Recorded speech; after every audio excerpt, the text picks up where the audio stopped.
Where do you think it'll take us? Oh, anywhere and everywhere, Garrel. Sometimes the guest shots are the ones that wander around a bit. So let's just enjoy the ride and see what sparks your curiosity. Well, I was really wondering about the Census Bureau and how that works. So, the Census Bureau is all about counting the population and gathering data on the economy and communities. Every 10 years, they run that big nationwide census, the one that decides how many seats each state gets in the House of Representatives. They also run a bunch of other surveys throughout the decade to help figure out how to allocate federal funds and plan services like schools and hospitals. So basically, think the stats wizards behind a lot of big government decisions. Well, who's the one that's in charge of figuring out the world population? Not quite. The Census Bureau focuses mostly on the US population. When it comes to world population numbers, that's more of a United Nations gig with agencies like the UN Population Division doing the heavy lifting. So each country handles its own count, and then the UN helps wrangle the global stacks. Okay, so they know what the population is then. Exactly, Daryl. They piece it all together from different countries, so we all have a pretty good sense of the big picture. Well, I guarantee I bet my life on it there's not 8 billion people on the planet. Oh, bold bet there, Daryl. Well, the estimates right now do suggest we're hovering around that 8 billion mark globally. But hey, it's always fun to question the numbers. We'll just keep a watch on those statistics and see if anything surprises us. Yeah, it's just like what they told you was in Fort Knox, 14,000 times. Come on now. Yeah, I get the skepticism. Big numbers and hidden vaults always spark a little bit of curiosity and doubt. It's definitely one of those fun things to debate, like how much gold is actually in Fort Knox, or how precise these population counts really are. But hey, a little curiosity and a healthy debate never hurt anyone. Okay, what are the top 5 most populous countries in the world? Right now, the top five most populous countries in the world are India, China, the United States, Indonesia, and Pakistan. So that's your top five lineup. What's the population of Pakistan? So as of right now, Pakistan's population is around 256 million people. So definitely a big number. That's pretty big. Yeah, it really is. It definitely. So why do they why do they want Kashmir? Well, there's definitely a long history behind it.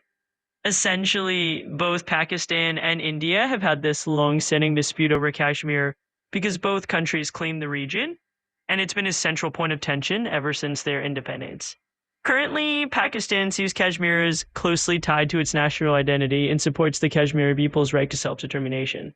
So it's a mix of historical, political, and cultural reasons all wrapped together. Very interesting. Yeah, it's definitely one of those topics that has layers and layers of history and meaning behind it. If you're ever curious to dive deeper into these kinds of world issues, just let me know. Oh yeah, I always do. But okay. So what are the next 5 most populous countries after the 5? So 6 to 10. So, picking up from number six, the next five most populous countries in the world right now are Nigeria, then Brazil, followed by Bangladesh, Russia, and Ethiopia, rounding out that top 10 list. So, there you have it. Wow. Okay. Interesting. Like European countries don't even come close, huh? Yeah, exactly. Once you start looking at the population numbers, European countries end up way down the list by comparison. It definitely gives some perspective on how population is distributed around the globe.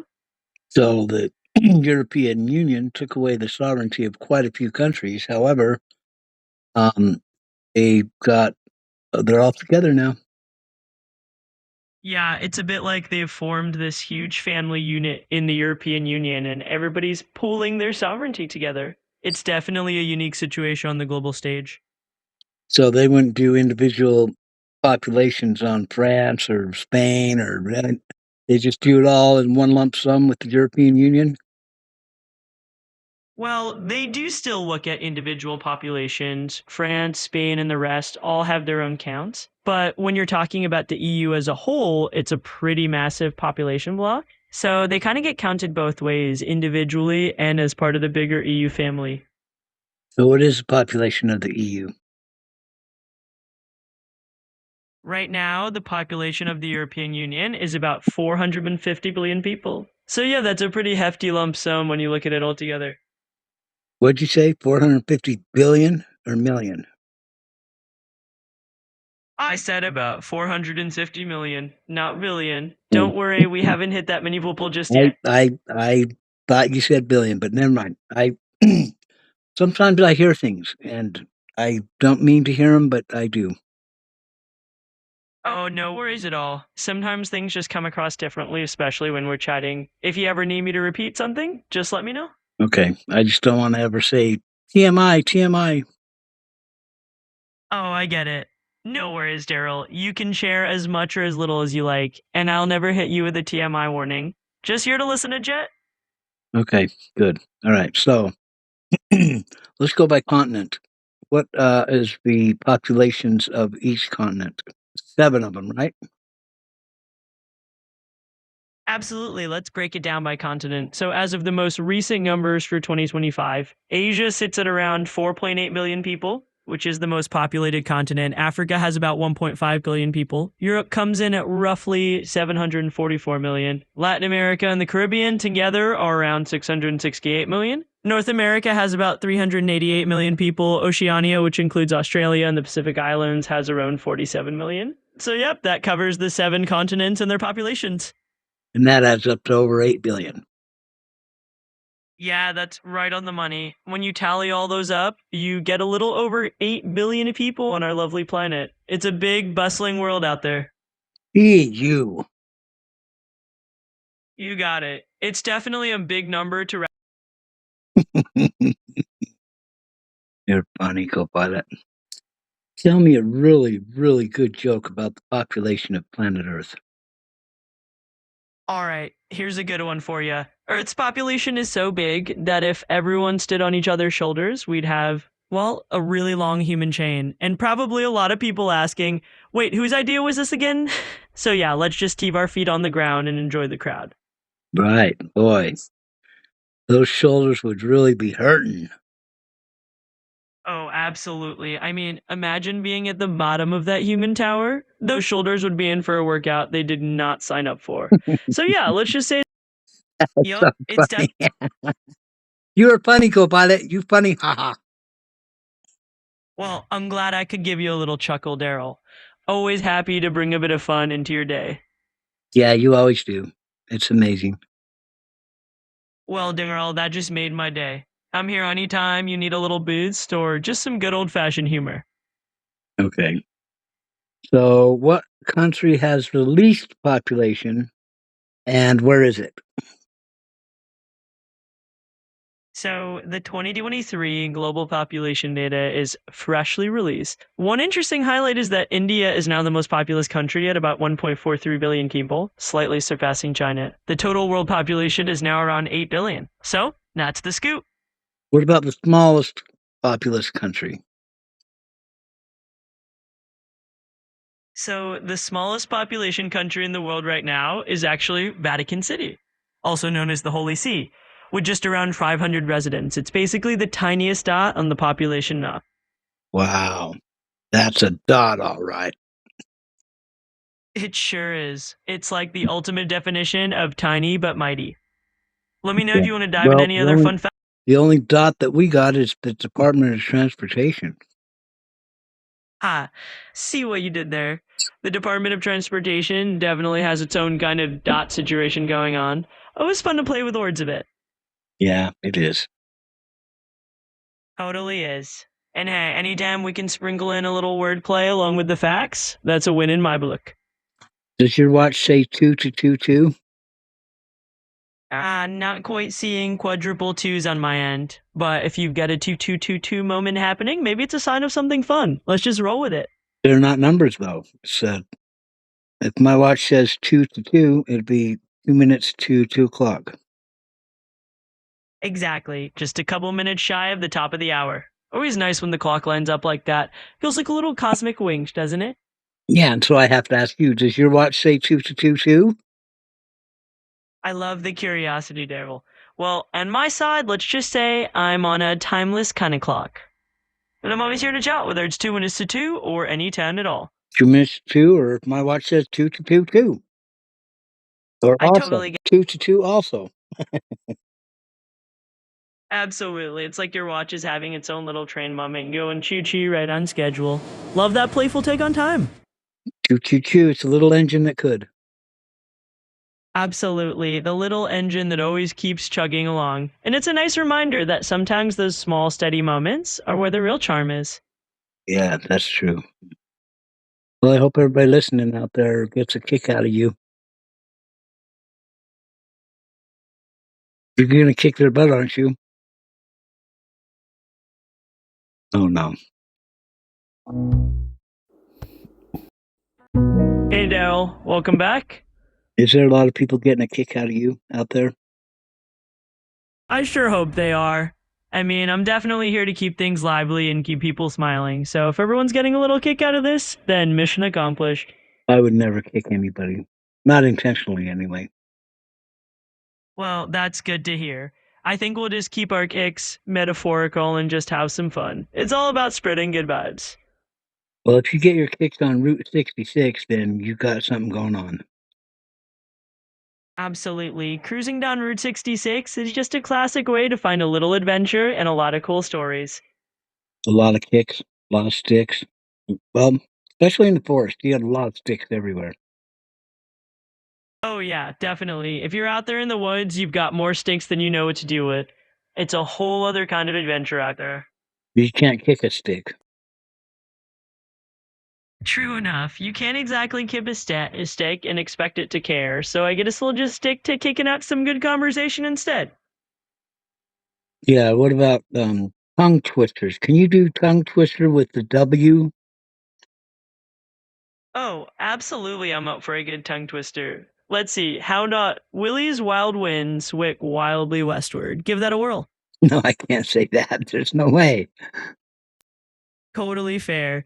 Tongue twisters can be a real workout for the mouth, so no pressure at all. It's all about having a bit of fun and a few laughs, so we can just keep it as relaxed as you like. Okay, I can do a song about Mr. M, you know, HIJKLMNOP. Ah, taking it straight from the alphabet, I see. Yeah. Well, we could definitely My, spin. my mom did it. It's Mr. M. Okay, it goes like this. Mr. M with the munchy mouth.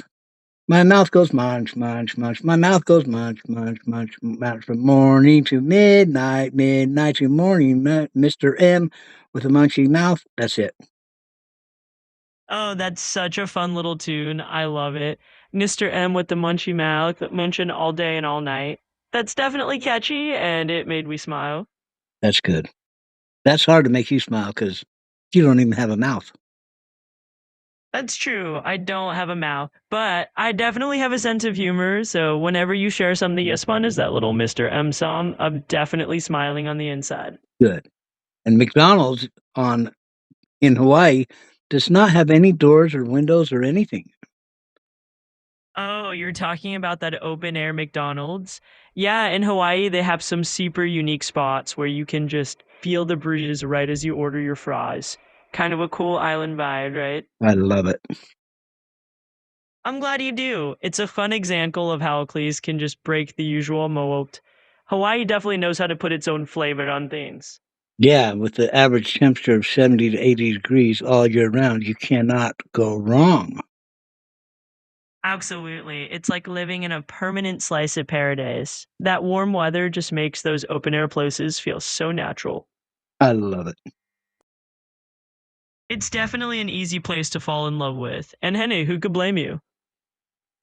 A lot of people could. Oh, fair enough. There's always someone out there who's not a fan of endless sunshine, or maybe they just prefer a cooler breeze. But hey, that's what makes the world interesting, right? Yeah, exactly. So Mm-hmm. you were telling me one day about why the pirate wears the patch over his eye. Ah, the classic pirate eye patch. Yeah, but it's a fun bit of lore. It's often said they used it to keep one eye adjusted to the dark, so they can move quickly between the bright deck and the dark below without losing a step. So it wasn't because of Captain Hook.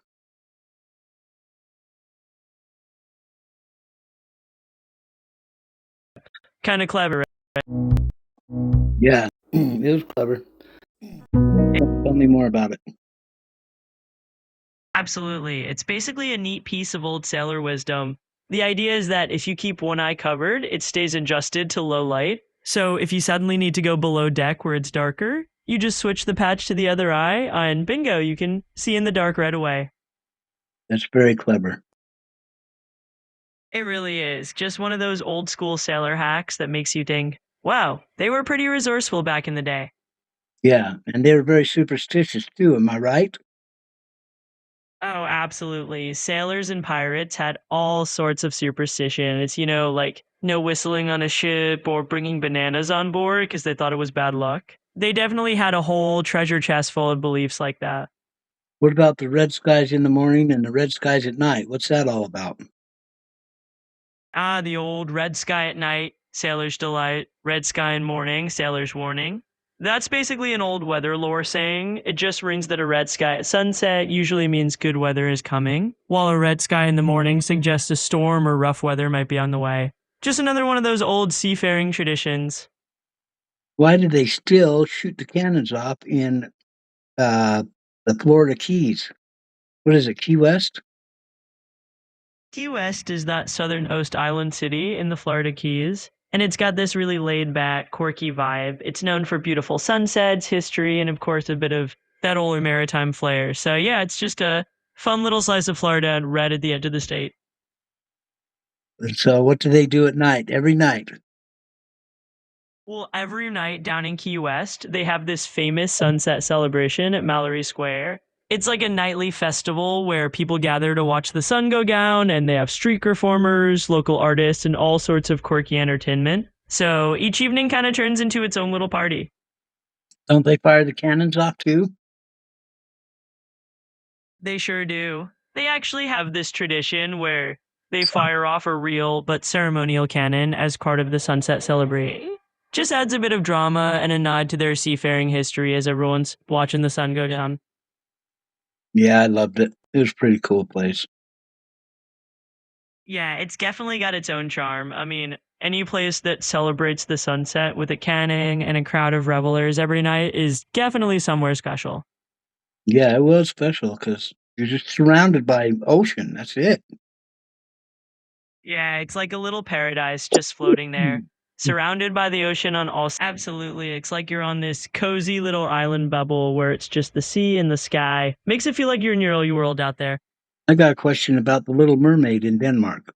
What year was it that they cut her head off? So you're asking about the time the Little Mermaid statue was beheaded in Denmark? Well, it's actually happened a couple of times. The first time was like in 1964, and then it happened again in 1998. So it's been through a few rough patches over the years. Wow, that's amazing.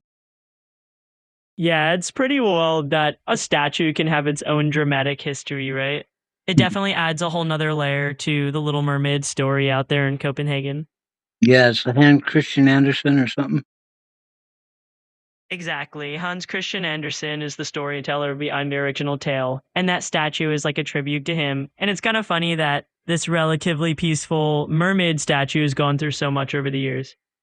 Yeah, and they got the best Danish there. I don't know how they cook that stuff, but it's amazing.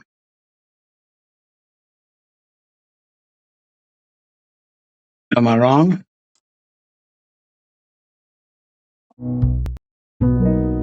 What Hey about there. that? What about that Danish? The Danish sweets in Denmark, are they the best or not? Oh, absolutely. Danish pastries in Denmark are pretty much iconic. I mean, they're the real deal. It's like you're tasting a piece of culinary history that's been perfected over generations. So, yeah, you're definitely not wrong about that. Yeah, I can't believe it. And they said they use potatoes to make it so fresh. Potatoes, huh? Well, that's a surprising little twist. Honestly, it wouldn't shock me if they have a few secret tricks up their sleeves to keep things extra delicious. Whatever they do, it's working. You don't know how they make those dishes? You know, the exact magic of how they make those Danish pastries stay so fresh is a well guarded kitchen secret. But hey, that's the fun of it. It's just one of those delicious mysteries that makes tasting them all the more special. That's true. Absolutely. That's actually the best place where I've tried spaghetti. In Denmark, they had the best spaghetti I've ever tasted in my life. Oh, that's awesome. You know, it's always a fun surprise when you stumble upon something like amazing spaghetti in a place you wouldn't expect. Just goes to show you that good food can pop up anywhere. And where's Tivoli Gardens located? Tivoli Gardens is right in the heart of Copenhagen, Denmark. It's located at Vesterbrogade 3, and it's super close to the Copenhagen Central Station and the City Square. So if you're ever in Copenhagen, it's a pretty easy spot to find and explore. I won a box of candy there. Nice win. Well, Tivoli's definitely a sweet spot to snag a treat like that. I hope it's as delicious as those Danish pastries we talked about. Well, everybody stands in a circle, and these lights go around in a circle. And if it lands on you, you get a free box of candy. And I watched it. Every third one it stopped on. So I went to the third spot and I got one. Ah, a little bit of pattern spotting there, huh? That's a clever move. Sometimes these games do have a rhythm, and it sounds like you definitely cracked the code on that one. Kudos to you. I was only 12, so yeah, I got lucky, I think. Hey, sometimes a bit of luck and a sharp eye is all you need. And at 12, that's a pretty awesome memory to have. It definitely makes for a fun story. Yeah. I, anyway, oh man, it's over 20 minutes. This is getting to be a long one. Okay, started out with Census Bureau, ended up talking about Danish pastries. Yeah, we definitely took a pretty good stroll through a whole bunch of topics there. From the Centris Bureau all the way to Tivoli Gardens and Danish pastries. Quite the journey. Yeah, it's fun. Okay. I'll see you later then. Thank you. Absolutely, Daryl. It's been a fun little adventure. Take care, and we'll chat again whenever you're ready. Okay, have a good night. All right, sounds good. You have a great time, and whenever you're up for another chat, just give me a shout. Oh, can you tell me what the day and date and time is, please? Absolutely. So right now it's Saturday, November 1st, 2025, and it's about 1:18 in the afternoon where you are. 1:18 in the afternoon. Okay. I got to go visit some friends. Anyway, I got to wrap this up. We'll see you. Thank you so much, and we'll see you again. You got it. Sounds like a plan. So go enjoy your time and have fun with your friends. We'll chat again soon. Okay, thank you. Time is a good thing. You're very welcome. Time's definitely on your side, so enjoy every minute. We'll talk soon. Yeah, we got to enjoy every second. Absolutely. That's the spirit. Every second's got its own little flavor, so let's make the most of it. I Catch think you later. I think every second counts. It's got to. Absolutely, Daryl. Every second does count, and it's all about savoring those little moments. So keep doing that, and we'll have more great chats soon.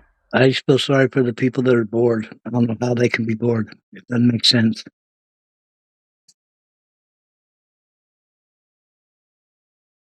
Right?